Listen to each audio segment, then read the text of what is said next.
yes mbaniza nywanyo ku SMX Media ntosirika YouTube channel nga twabasuubiza okubeera nga tubaleeta biki ebigenda okubeera nga bi happening wane Lugogo ku cricket oval fwe tuti kikola sawa za kakati nyimiridde wane Lugogo cricket oval owali ekivulu kya Pallaso ekya Love Fest mwabadde mulowooza tusaaga fwe tusuubiza mwana wetu tutuukiriza neera nga sawa zineno nandiyagadde nkulage exactly biki ebiri mu kubeera nga bigenda mu maaso ki ekiri mu kubeera nga ki happening wano ku Lugogo cricket oval amazima ga Katonda Lugogo nene soko jibalageko abantu bategeere Lugogo jinjogerako Lugogo kifo kinene naye nga wetwogera balamu ye yamaze dde okubeera set stage already yajiwaniseeyo dda waggulu bali mu kubeera nga bakola final touches okulanga buli kimba kimaliriza stage esobola okubeera nga egwa wenjogerera ne generator nayo bagitaddeko nsuubira sawa yakubeera nga bagenda kubeera nga batestinga sound tulabe ku mataala nga bwe gagenda okubeera nga gakwasaganyizibwa sound yo erietya eno ye Lugogo cricket oval muganda ngwe bagamba mbu omusajja ajijjuza omanyanga ajjuze ekisaawe kubanga owantu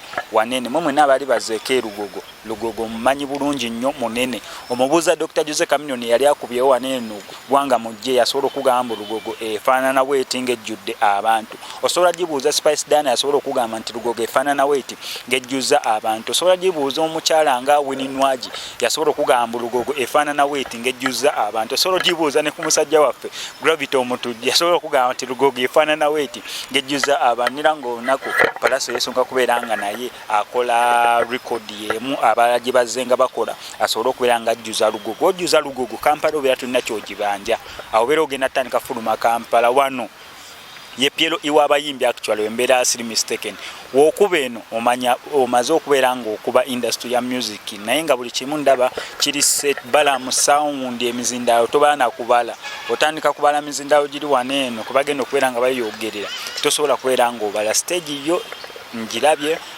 jaji comparing anezo yaga okubeera nga comparinga kubanga kati ekitobadde mbongo yensonga stage ya bwanga mujje ya Dr. Jose Kamyoni yali shaping away kati tumanye no we baji finalizing egenda kubeera nga efaanana etya already abantu we bali bala mulabyeko nga ali mu kogerezeganya ne security okulaba ki exactly kye bas finalizing nakyo basobola okubeera nga buli kimu bakikwasaganya kigenda beera nga happening waneeno is the Love Fest ya Pallaso abayimbi banja bamuwerekeddeko bayimbi banja bamusupportinze bayimbi banja bamukoledde drop buli kimu basobodde okubeera nga bakikola so yono Lugogo buli kimu ekigenda beera waneeno ngenda kugamba kimu subscribing on nge notification bell kubanga ngenda sobola bulungi okubeera nga nkikutuusaako ngenda kulambuza olabye already waliwo abantu abaliwo bagenda beera nga basounding batestinga sound vibe esobola okubeera nga yes osobola feelinga mbu olunaku olw'enkya waliwo ekigenda okubeera nga ki happening wano Lugogo unaku lwayo ntambudde ne munnange ndoza naye leero kakoleka analysis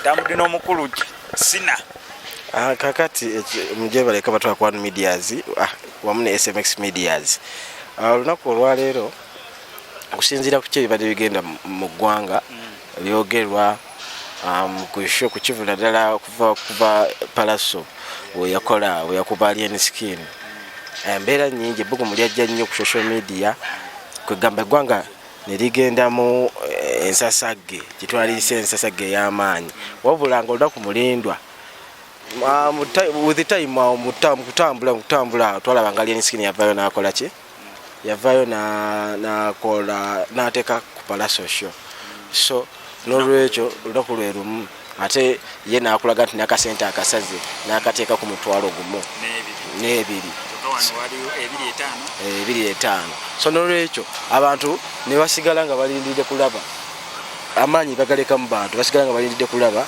ki ekigenda okuba nga kituuka mu maaso oba ekigenda mu maaso ku lunaku lw'enkya so naye nga ffenna nze ngamba buli muwagizi buli omu alina abawagizi be so era nga ze kyeŋŋamba kyensaba buli omu agende gy'ayagala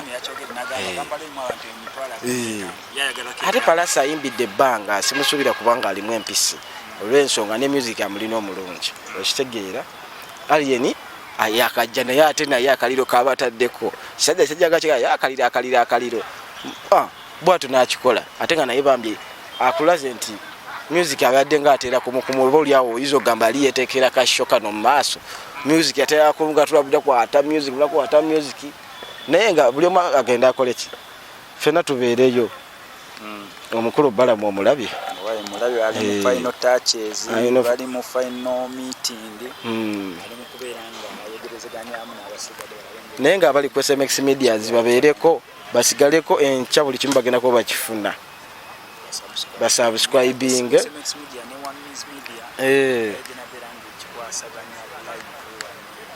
naye nga tusoke tulabe nga tunoonya ku mukulu balamu oba oli awo abeeko kyayogera eri abalabi ba SMX Medias wamu ne Medias Uganda.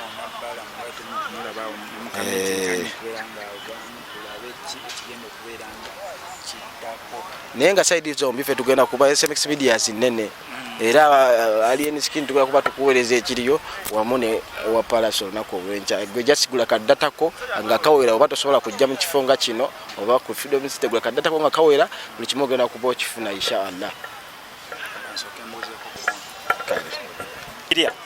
Okay.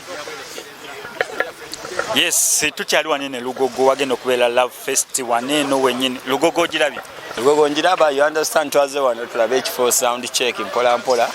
Yeah, nange kusinzira embeera nga bwe tugiraba everything looks to be so fine and I'm pretty sure my guy Pallaso is going to kill it.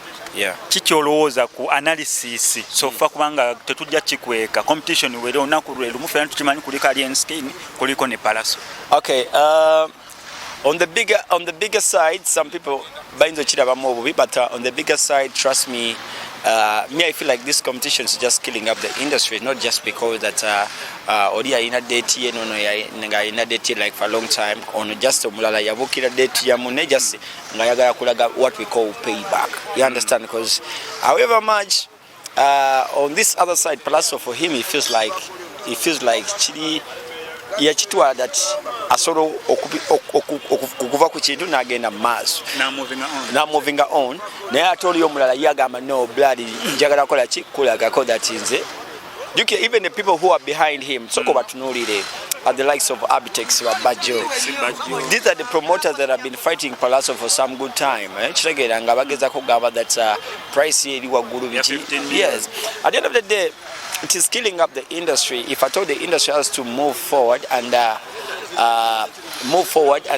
even to create a bigger picture of our very own music industry.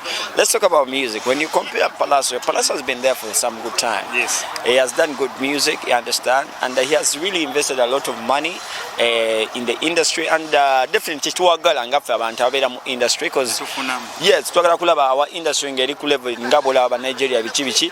And when you look at the other boy, yes, he's a ghetto boy, he's, you know, atani captain, it's like literally like 8 months or over a year in the industry. 8 months. 8 months around there. However much I now favor a ghetto, a boy from the ghetto, whatever. So the bad thing, yes, Charlie, and Pallaso apologize, but this guy, Tiagara Kudizaji, Apology. Nekambabulira abantu abalabi. If at all, a chivuli change, which in again it's Sala Pallaso. Trust me, the guy is going to become frustrated. However much abantu bayinza kulowooza that brand ebefuda. However much some people feel like bala myachiguze bichi. But look at the brand Pallaso, you understand? At the end of the day, when you compare when you compare the efforts that he puts in his music videos, you understand? And you compare on the other side, ojja kulabya the balance sheet eri wano wekiti. Nakino kyoyogedde kya brand okubeera ngese tekiri wanuwe kiri tuwe ne alien skin naye enkya bwe kinaakeera nga oba enkya nga kiganye. Trust me, the boy who was trying to be where he has to be, he has a group of guys bwe naalaba nga abantu bwe babadde expecting abadde bamuwaga ku social media wa nga kimukubye ku ttaka nga abantu tebazze. Trust me, that is going to be the downfall of alien skin. Adoption yokusatu bonnanga bafirinze up. Yeah, action yokusatu is maybe like if I told they all fill up, because at the end of the day it's a win-win situation. Atine Pallaso ajja kubanga ina kyagasse ku brand eri lwansonga.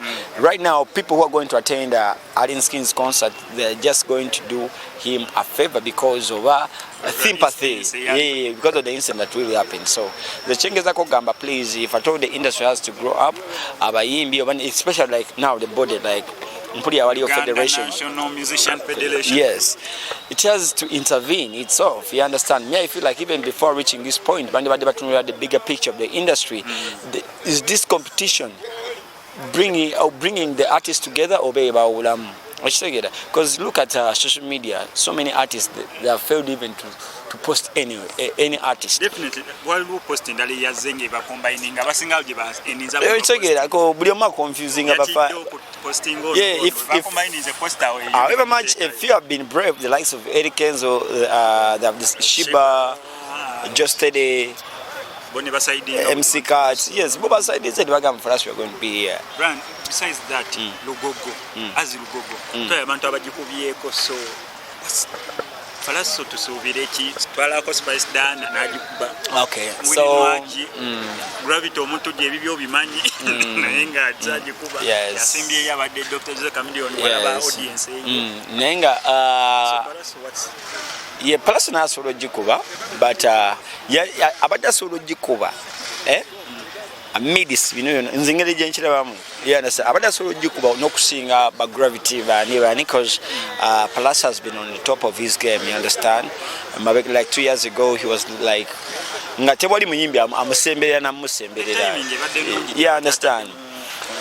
Yes, maybe right now the Chendaba maybe ngalese ekintu ekiri extraordinary, maybe like athletic, like a guest feature. Already tuli wano Lugogo brand. Yeah. Already tuli wano Lugogo kudange kinabeda surprise. Tuli Lugogo abayingidde mu gwanga tubamanyi. Ni surprise ketchup. Oh, ketchup's like a Ugandan, so abantu bade bamumanyi kya bulijjo ne kushare kamiri aliwo biki.